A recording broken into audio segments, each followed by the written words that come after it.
Hello everyone, as you can expect, a small update to the map has happened. So we're going to talk about that here. It's going to be a small video because it's not a big map change, but I do feel like it's kind of important to talk about. So I still can't click on Sail because his embargo it's weird when you get into the map parts when you're already in campaign, but we know exactly where he is because he's been shown off on streams and stuff. So there are 4 new regions there, which are right above basically the staging ground for Zatan, and also there's the cursing, which I just checked. Yes, the settlement there, the main one, is a dark fortress. So it's a bit better, but the problem is that it's very, very small. The map is in fact feeling incredibly congested, and it's very easy to tell as more and more lords get added in. Not only is Cafe basically now a new Thunderdome, but the Lustria Ball is in full swing, with Cafe receiving 2 legendary lords in its vicinity, making it a much more hectic campaign. There's a lot of empty space in the Northern Chaos Waste, basically what is just the Ether,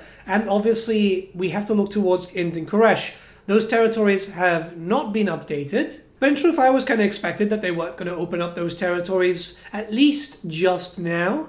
However, I will argue that now is the time to open up those territories, or sooner rather than later, because the map congestion is getting really tough, as there is way too much being added into certain areas with each passing DLC. While DLCs have been basically a year apart at the moment, we do know that they have plans for what they call their biggest DLC ever. That's expected to be the end times. I'm expecting like 5, maybe even 6 legendary lords. But the perfect example can be seen here now in the Eastern Steppes, because just zooming out a little bit, you can see 5 legendary lords. Sail, Zatan the Black, Village the Curseling, Meow Meow, also known as Meow Yin, and Lokia Fellheart. It's a lot for just one small section of the map. And ultimately, like I've said before, this area, especially the Northern Chaos Waste, it's way too congested. All the Chaos factions are basically fighting amongst themselves for territory rather than pushing their way down. They have to really start looking about the dead space and opening it up, and in a more consistent way.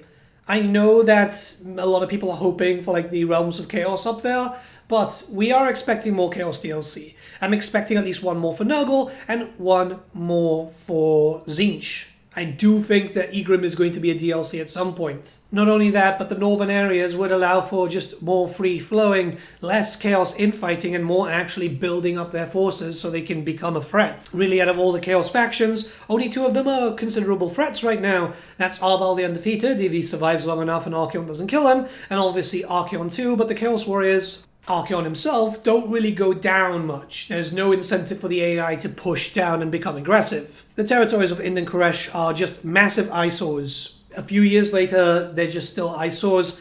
It's about time that they were opened up. I honestly don't imagine that we're ever going to get any form of Ind or KHURESH DLC. I don't know why, but I think the ship has sailed there. You never know.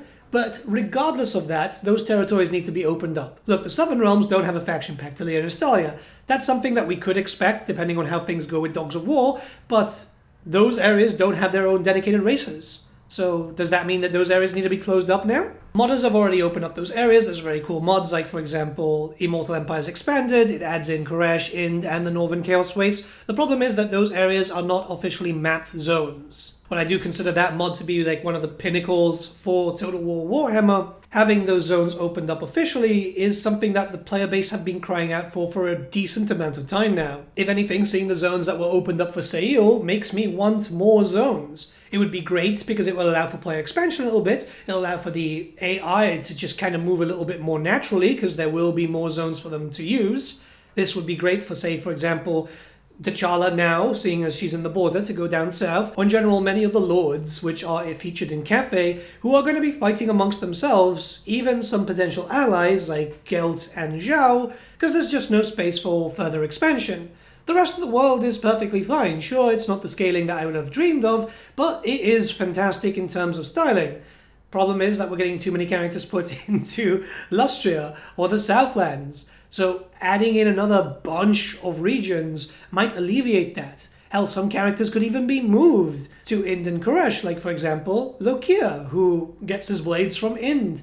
It would just be a bit of breathing room, and I think that's very, very important. But yeah, I just wanted to keep this conversation going because it's important to remind Creative Assembly that, yeah, there's a lot of blank spots, and it would be nice just to get a little bit more. I can't imagine that's easy because that would have to require a lot more Games Workshop interference. You know, it's their IP and their map after all, but it's something that the game would heavily benefit on. I'm thinking about the future with multiple single lord DLCs. Some of them we already know where they're going because, like, Neferata, we already expect in the Silver Pinnacle. But for the future, if we end up getting, say for example, Bormon Beastslayer, we could get him in Ind, or anything really, just a little bit more freedom and space between characters. I'm thinking about the possible future with the Glockkin also because we do have 3 Nurgle Lords already, technically 4 because obviously Festus, they're all very close to each other.